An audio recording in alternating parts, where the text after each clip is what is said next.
Good morning and welcome to H3 TV, where we are always thinking about disruption from traffic that slows us down to a messy hair day to hurricanes to divorce and diagnosis. We all face disruptions. So it's not a matter of will you face disruptions, it's a matter of how do you face disruptions.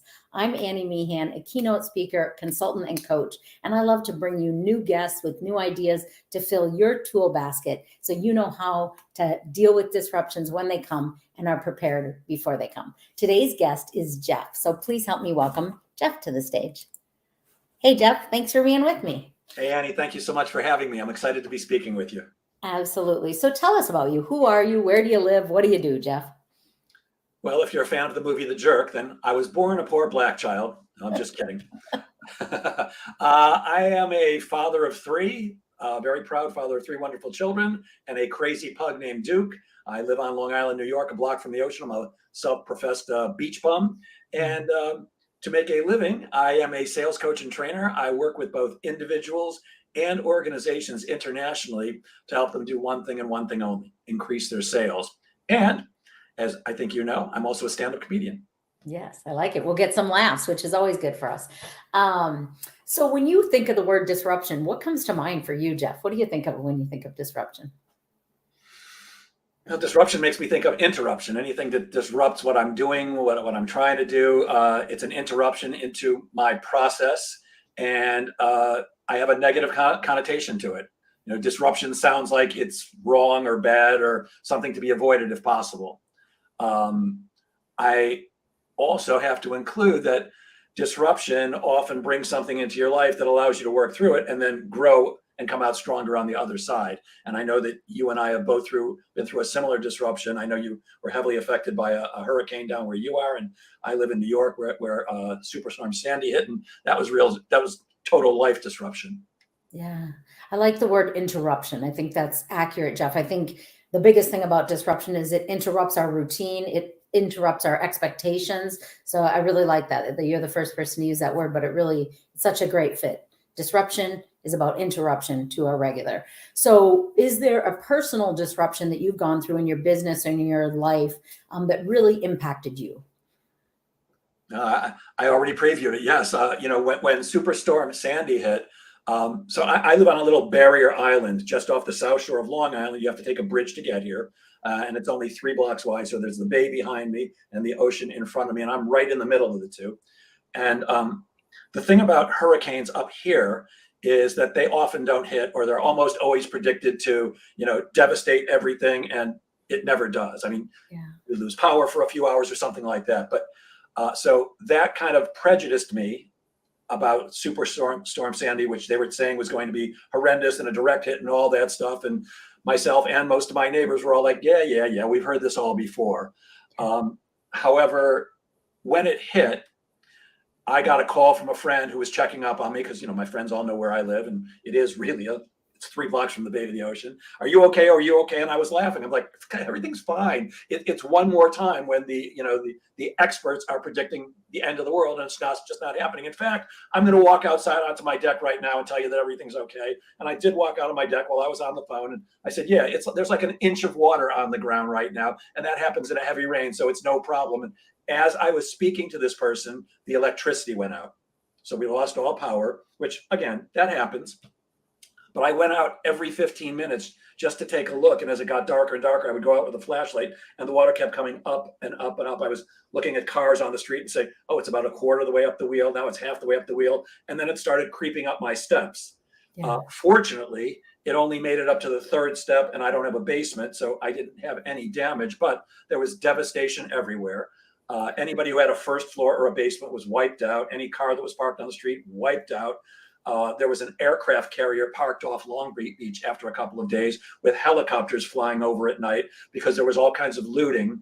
And of course, running my business as I do, I need a computer. And with no power, that was pretty tough. So my entire life was disrupted.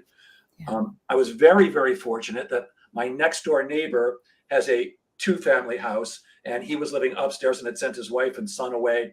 And he kept knocking on my door each day. Hey, why don't you come stay with me, and we'll hang out. He actually drove up to Albany from Long Island the day after the hurricane, bought a generator, brought it back because you couldn't find one around here. Yeah. And he's a real man. He knew how to plug it into his main. So he had power throughout his entire upstairs. I never would have figured that out. But he invited me, come over, stay with me. It's warm, blah, blah, blah. And I kept saying, no, no, no, I don't want to put you out. And in my mind, the disruption was, maybe a couple of days. Well, no, no, no. After the third day of shivering in the cold and reading with a flashlight at night and only cooking spaghetti because I had gas but no electricity, I finally agreed and went to his house and stayed there for the rest of the time. But my whole life was disrupted. And one of the things I found, Annie, I'd love to hear how you feel about this, is when you see devastation and disruption like this someplace else, like Katrina down in New Orleans, it's like, oh my God, that's terrible, that's horrible. But in your mind, you're going, couldn't happen to me. Well, when it happens to you, it is mind-blowing. In fact, I'll share this with you very quickly before I turn it back to you. At one point, about a week in, one of my neighbors saw me walking my dog, and she goes, "You don't look good." I'm like, "Well, thanks." She goes, "No, no, no, I'm not saying physically. You've got a 1,000-yard stare, like you don't know what's going on around you. I suggest you do something different just to break things up." So instead of turning right at the next block like I normally do to walk my dog, I just turned left. Now, what that did was it took me a few blocks to where the National Guard had set up barbecue grills, and they were making burgers and hot dogs and handing them out to people because, a lot of people didn't have anything to cook with. And so I'm standing on the sidewalk at the street with holding my dog and eating a hot dog, and I just broke down completely into tears. I was sobbing because it's like I'm near tears right now just remembering it. It's so horrific when that kind of disruption happens to you, and you're helpless. That was the key. There was nothing that could be done except wait for the power to come on. Yeah. It's so much of what you're saying I can relate to. And I forgot to say to our listeners, if you have questions or comments, feel free to put them in the comment, and Jeff and I will respond to all of them. But you really we're very aligned, is that our front yard was the Gulf of Mexico across the street, and our backyard is the Intercoastal. So just that little bit of land between the two. So till next week will be the 1-year anniversary. And for sure, it can bring you back to tears. And unless you've been through it, you can't really explain it. And pictures don't do it justice. And, we'd been through tornadoes. So we thought, well, how bad can it be? But I had been to Staten Island after Sandy on a mission trip with my youngest son. And it was months after, years out, maybe a year after almost, and still the devastation. And same thing with Fort Myers Beach. And it is heartbreaking. And you do kind of, a lot of tears came for me, but I felt like just in shock, like what just happened? And you really can't even process it all because there's so many components to not only the function. And for those of us that are business owners like you and I, we're so fiercely independent. We'll take care of it. We'll figure it out. It'll be a day or two. And I really believed in my head, within 3 weeks, we'll be back home. Everything will be good. And I could not even process how devastating. A year later, I was just emailing the 7 churches on our island this morning because nobody's reopened. And it's just so much sadness still. And so many homes have been walked away from, and the cost and the stress and the lack of insurance. It's just been a really, really challenging year. But I am hopeful. They're doing a memorial and a reunion next week, and I'm going to be part of it from 8 a.m. until I think 11 p.m. And I'm grateful people are gathering for the good and remembering those we've lost and how much we've lost. So thanks for reminding us of that. So what I really want to know, Jeff, what I want to I just have to say something else because it came to me as you were speaking. Excuse me, but obviously I had clients that I could not take care of, and there was nothing to do. But for me, it was also, and I want to preface this, was I'm not a controlling person, but I do like to be in control. And when you lose control, there's just nothing to do. You have no control over the situation. It's brutal. And that disruption, it's not just, okay, my business was stopped for a couple of days or a couple of weeks. It takes over your entire life. It's like, what do you do? Yes. It's just wandering around like a zombie, really. Yeah, 100% like a zombie. So I want to know, Jeff, how did you stay hopeful? Because it is completely overwhelming. How did you stay positive and hopeful in the midst of this storm? Well, 2 things. That's a great question. One is I knew for a fact that this wasn't going to be forever, and that eventually the lights were going to come back on, and eventually everything would get cleaned up, and we'd be back eventually. And the other thing is, and it's funny, neighbors. So I'm kind of a loner. I'm a professional speaker like you, and I meet lots and lots of people, and I'm friendly and all that stuff. But my comedy routine these days actually starts out with, I sit home a lot with the dog and I watch TV because I don't like to go out very much other than to concerts and comedy clubs. And the reason I don't like to go out is because when I go out, I have to deal with people.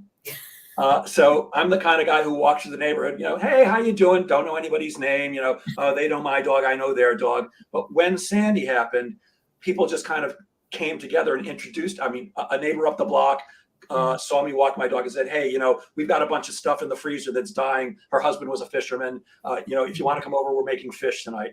So I met people for real, other than, hey, how you doing, that I had lived near for, at that time, like 13 years, but had never said hello to. So that was one way to really get through it. That and my never-ending positive attitude that things are going to work out, which, by the way, is being tested sorely right now with American politics. I try to avoid politics. It makes me happier. So I like that. I think that part of how you stayed hopeful was you got uncomfortable, which is a good lesson for people. We got uncomfortable by, maybe it's not your nature to get to know all your neighbors, but in that moment, we needed that. I talk about in my book about reliable relationships, how people just showed up and you felt like, I'm good, I got it. But in your head, you're like, actually, no, I got it. I don't know what I'm doing. So I do need some people to help me. So I love that you had these neighbors that said, hey, what can we do? Maybe we can't do a lot, but we can grill some fish that's going to go bad anyway. And we can invite people to be there. So one way to stay hopeful is to get uncomfortable and open yourself up to who could be there to support you. So I love that. Okay. How about healthy, Jeff? How did you stay healthy? Because we know that health is our body, it's our mind, it's our spirit, it's our finances, especially when we're not able to serve our clients, it's our relationships. How did you stay healthy in those areas through the storm? I don't know that I did anything really different than I would normally do. I get 4 walks a day because my dog, whose picture is over my shoulder, needs that every day. Yeah. I did walk down to the beach and walked up and down a lot because I'm only a block from the ocean, and that's my happy place. And seeing the devastation right along the shore was horrendous. But getting that walk in every day, making sure that I was out, not just sitting and crying in my soup every day. I was, again, very fortunate that my neighbor not only had power throughout his house, but he had Verizon for TV, which meant we actually had TV. So we weren't just sitting around moping the whole time. I have a morning routine that I do every single day where I'm walking my dog and I have a physical smile on my face because the physical smile releases the happy chemicals. And I say, I have like a 10-minute routine. Today's going to be a great day. Only great things are going to happen to myself and my family today. So that helped too, not just physically, but mentally.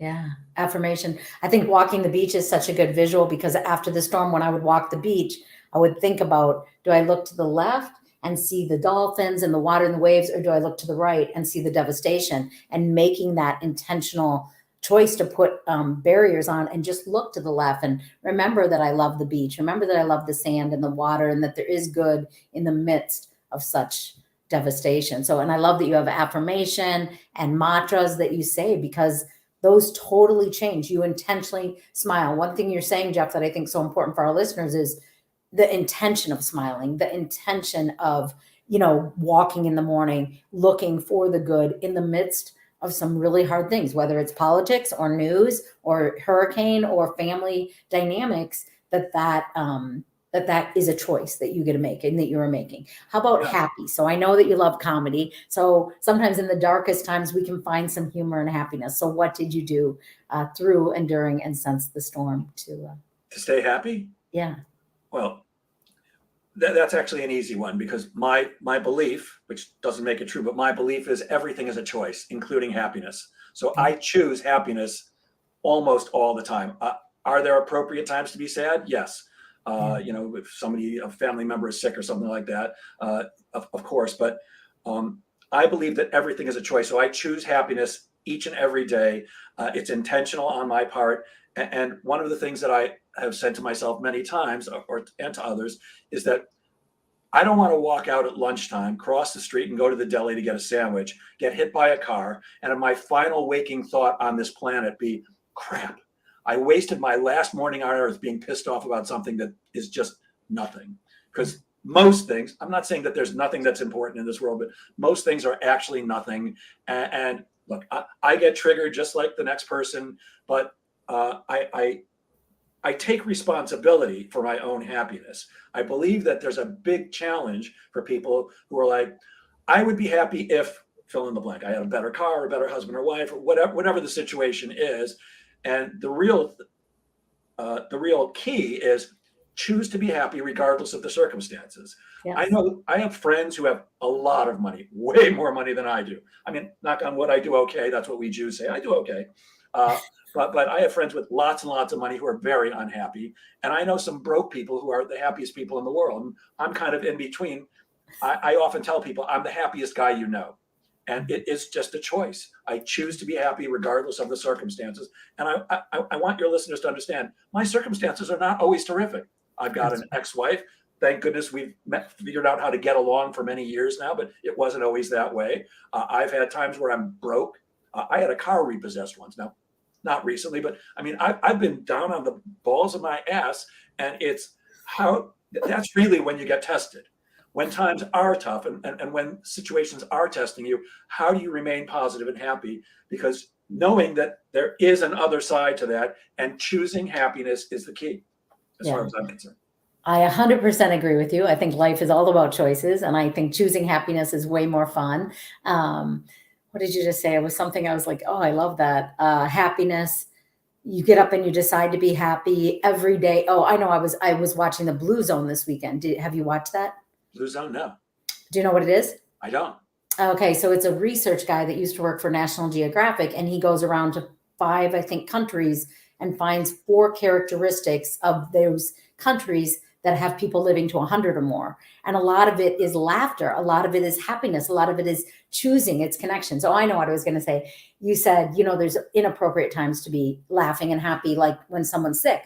But I was reading recently, and it was actually like at a funeral and next to a hospital bed is the best time to laugh and be happy because everyone else is crying. But if we can think about something funny, it actually helps that person heal if they're sick, or it helps us heal if we're grieving the loss, is to have memories of laughter and joy. So I don't know if there's ever an inappropriate time to laugh. Now, some teachers would disagree, but I think laughter and being the class clown is such a beautiful thing rather than being a Debbie Downer or whatever people say. There's so much negativity in the world and people complaining. I'm like, let's look for the good in it. Let's look for something funny or fun about it. So I love that you're like, hey, I look for it. I decide. It is a choice. So yeah, it's fascinating you say that because I have a friend. Well, she's gone, but she passed, and her instructions were, at my funeral, I don't want any crying. I'm a crazy person and I'm very silly, and I want everybody to get up and tell funny stories about me. Yes. And I got up and told funny. I mean, there's a place near here called Fire Island where you go, you spend your summer, and it's lovely. And I was in a share house with her and a bunch of other people, and Debbie is her name. She's gone, so I can talk about her. She would freeze the cold cuts for the next weekend, and we always used to tease her. No, frozen cold cuts, they taste horrible the next week. But she was very cheap, so I told stories about that. And we had a friend in our group who at the time was a professional stand-up comedian who could not make it to the funeral, and she wrote out what she was going to say and sent it to me, and I got to read it. I killed at the funeral. It was great, absolutely wonderful. By the way, my kids have instructions. There's no crying at Dad's funeral. If you're going to have one at all, and I don't think you should, but if you need one, everybody gets up and tells funny stuff about Jeff, because I promise there's lots of funny stuff to tell about me. Yes, and that one more thing, Annie. We also, I told you, my neighbor who invited me to stay over had TV. We watched comedy every night. Yes. Because laughter really is healing. It really is medicine. And there's always things we can be sad about, pissed off about. But if we're like, hey, I'm going to laugh today. I'm going to go watch comedy. I'm going to watch videos. I'm going to hang out with funny friends. I'm going to make fun of people. I'm going to make fun of myself in the most uplifting way. I love that. Absolutely. So, Jeff, I actually gave a speak talk, which is like a TED talk. Recently, the difference is in a speak talk, everybody talks on the same subject. So we had 9 people all speaking for 10 minutes on the subject of laughter. You can find it somewhere online, Jeff Goldberg Speak Talk Laughter. But it's all about that laughter is a gift, and laughter relieves stress. And we need that in our lives. 100%. We really do. And it's such a healthier, I always talk about what's in your medicine cabinet. And if humor's in there, it's much better than 15 prescriptions that bring you down, and then they bring you up, and then they bring you around and whatever. So Jeff, what are some lessons you learned from the hurricane? What did it teach you about yourself, about other people, about the world? What did it teach you? Well, one thing is when the experts are predicting that you're going to have a hurricane and it's going to be really bad, maybe pay just a little more attention than I did this time. It all worked out okay, but the truth is I probably should have evacuated. We had a mandatory evacuation. Really, nobody left, just nobody. But I probably should have listened. That to remind myself constantly that even when terrible things happen, that there is another side. The light comes after the dark every time. And look, there's an old saying: "What doesn't kill us makes us stronger." It does. Also, have a generator. So I did go out and buy a generator afterwards. But thankfully, I haven't had to use once since the storm. Happy to have invested the money and not needed it though. So be prepared. What was the date of Hurricane Sandy? I actually don't remember. I think it was 2000. Actually, I don't remember the truth. Okay. I hope someday I can forget. I mean, I feel like September 28th will always be ingrained in my body and my brain, but hopefully not. So you kind of described a lesson. 2012. It was 2012. I just did a quick look. It was 2012, October, November 2012. Okay. You kind of already said a lesson you learned was kind of, be prepared, listen, double check, don't guess, get a generator. Is there something you wish you would have done differently when you look back at that storm? Like, what do you wish you would have done? Or do you feel like you did the best you could at that time? Or what do you think? What do you wish you would have known? Yeah. In that particular instance, I should have had the generator before. Because that would have saved me a lot of anguish. I actually did go out the day before, found one online on Craigslist, I think, drove like an hour out on Long Island, met this guy. He said, yeah, it's working perfectly. I gave it $300, got it home, didn't work. So it's worth investing in a new one, or make sure that you test somebody's before you actually hand them your money. But yeah, that would have been great to have been prepared. I was very fortunate that my neighbor did what he did and invited me to stay with him. He had me and my dog, my neighbor across the street and her dog, and another friend of his, all living in his place, it was actually terrific. It's amazing. I was, for the first 3 nights, sitting alone with my dog, who I adore, and he's great company, but no electricity at night, flashlight, and just reading, shivering in the cold because there was no heat. It was beginning of November, freezing. Be prepared. It takes things like that seriously. Look, when there's disruption in your life, you often don't see it in advance. You can't see it coming. I had a car accident a year ago, couldn't have predicted it. Somebody cut off the person in front of me. She had to slam on her brakes. I had to slam on mine, totaled my car. Thank goodness nobody was hurt, but you can't predict something like that. So I think it's really prepare for what you can and deal with what you can't, and try to do it as best as you can with a smile on your face. Was I happy when I had that car accident? Of course not.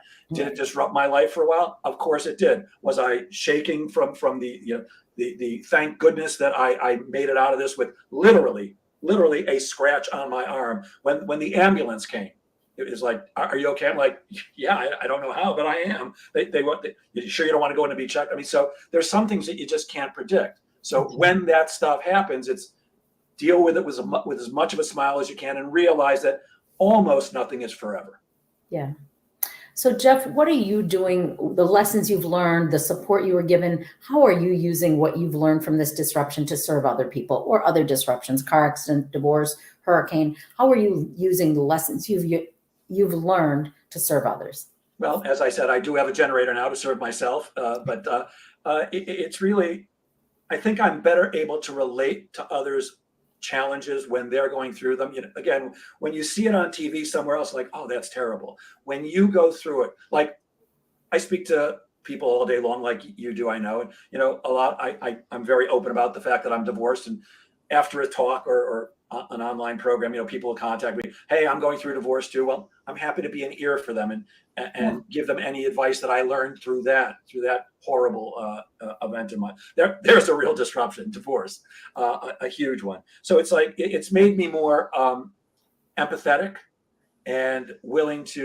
It's given me the experience where I can share. Well, here's what worked for me, and sometimes I think it's really just being a listening for somebody else, because one of my experiences is that sometimes people just need to get it out. Like my take on customer service, I'm a sales trainer. I'm not a customer service trainer. I have a brilliant associate who does that when people ask me for it. But my take on customer service is 50% of the time when a consumer has a problem with you, all they need to do is be heard.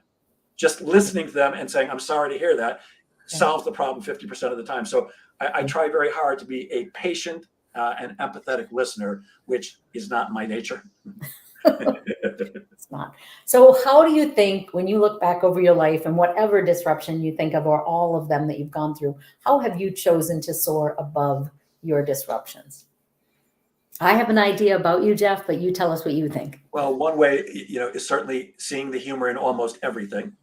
And the other one is using every disruption as a lesson. My parents were divorced when I was very young. My father was married 6 times, my mother 3.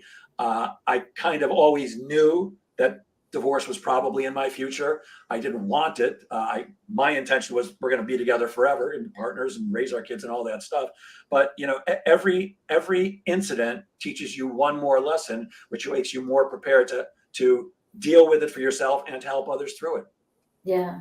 Plus you do comedy, which allows us to share stories with humor that sometimes are dark stories, or some people make them sad stories. But if you can find the humor in it, which honestly, I feel like there's humor in everything, depending on the angle you look at it from, that's a great gift. So as we kind of wind down here, what is a lesson you would like to leave our listeners with? What's a story about success, or something, Jeff, about you or about one of your clients that you want to teach to our audience today? Yeah, so I'm going to share that. But before I do, I have to tell you, this is a conversation that comedians have regularly, that there's funny in everything. Right. And our job as comedians is, how do I find the funny in often tragedy? But how do you find it's fun? How do you find the funny? And it takes work.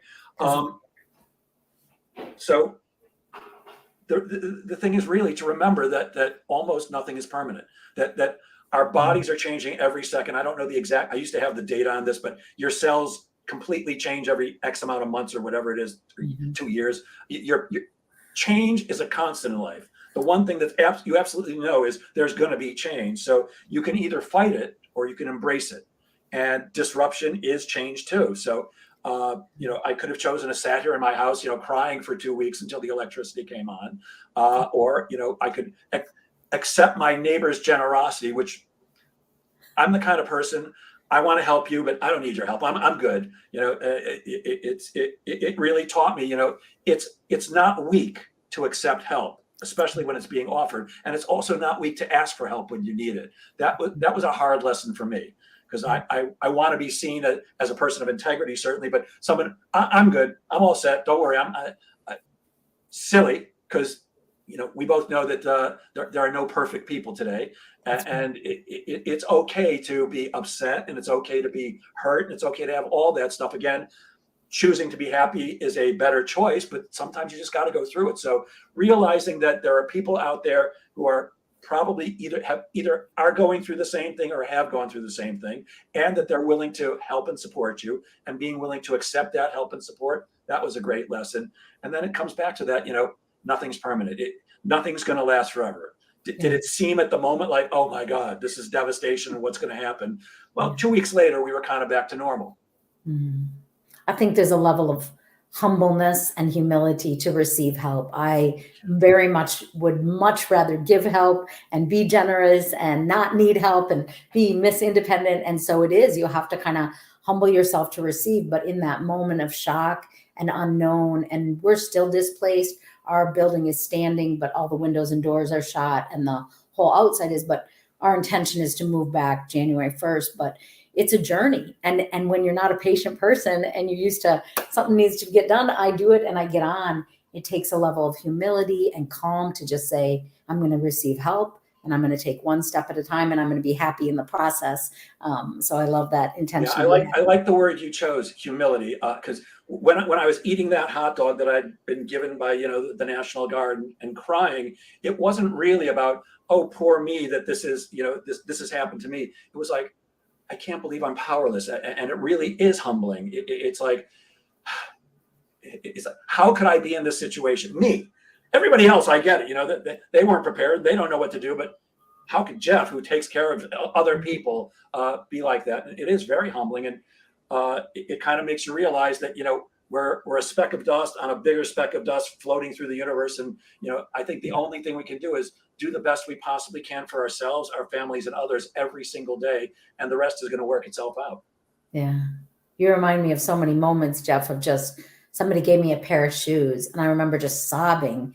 And it was more like just you're so off balance and here someone's giving you shoes, and somebody mailed me underwear and I was like, oh my gosh, what has happened in my life? Like I've worked so hard to get to here and here I am so humbled and feeling like lost and starting over. And just a simple gesture of kindness from a hot dog to somebody let us use their bathroom after sitting outside for 5 hours. And it's just little things become big things. And it does put your life in perspective, right? Of like, oh, lights, warmth, right? A friend, Yes, a kind exactly. word, a hot dog.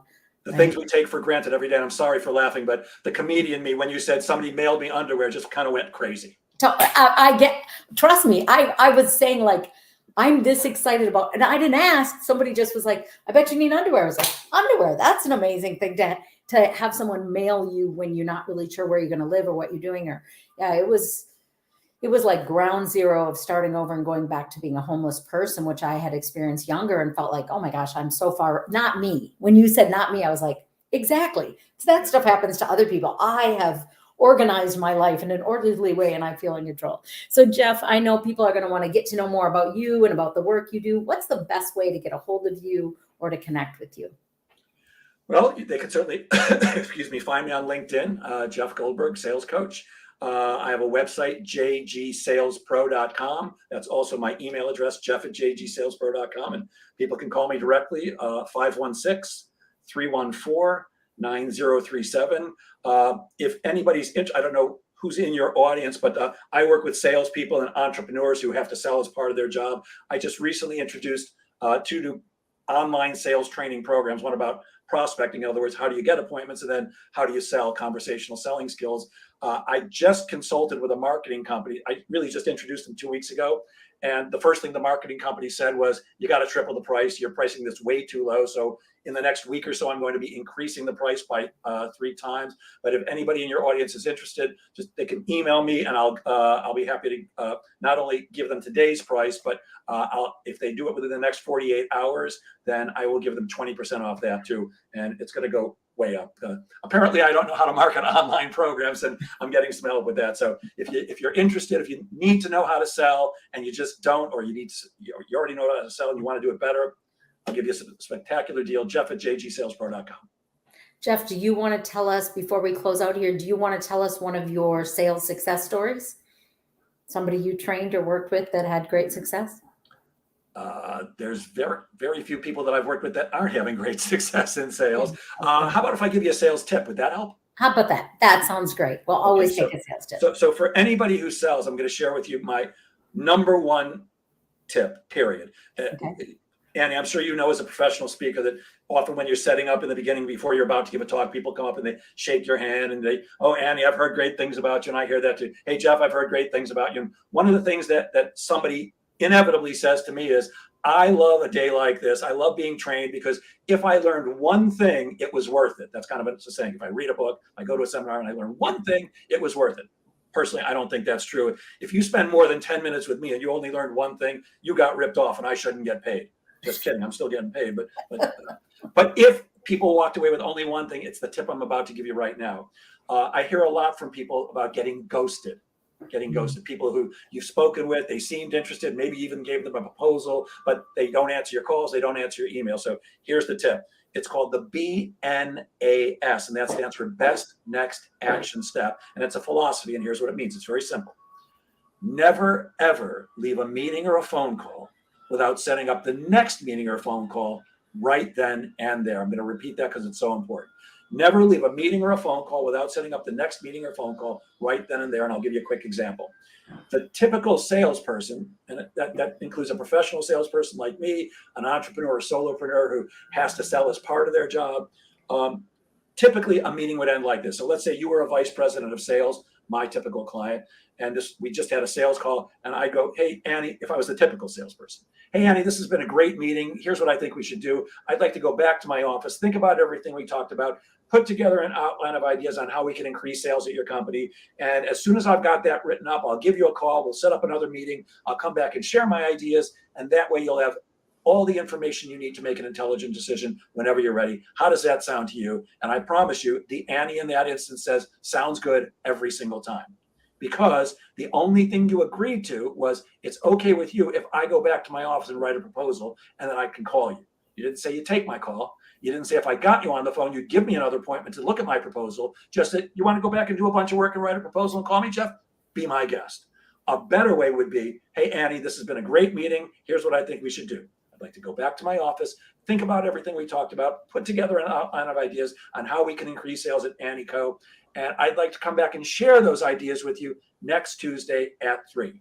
Well, if you agree to that, Annie, I know one thing for certain. You're interested.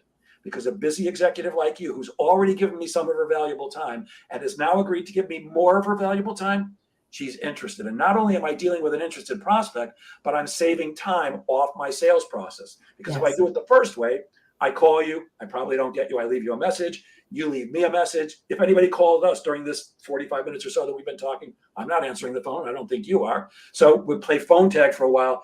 I estimate that every time you get a best next action step, you save 1 to 3 weeks off your sales cycle every time. That's my number one tip, Annie. Nice.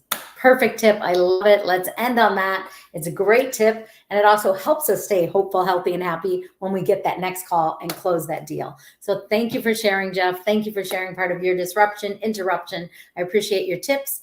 And please reach out, like I said, questions and comments. Jeff or I or both of us will respond. So feel free to write those in the comments. Thank you for being with us for H3 TV, where we navigate disruption with hope, health, and happiness. Take care and see you next week.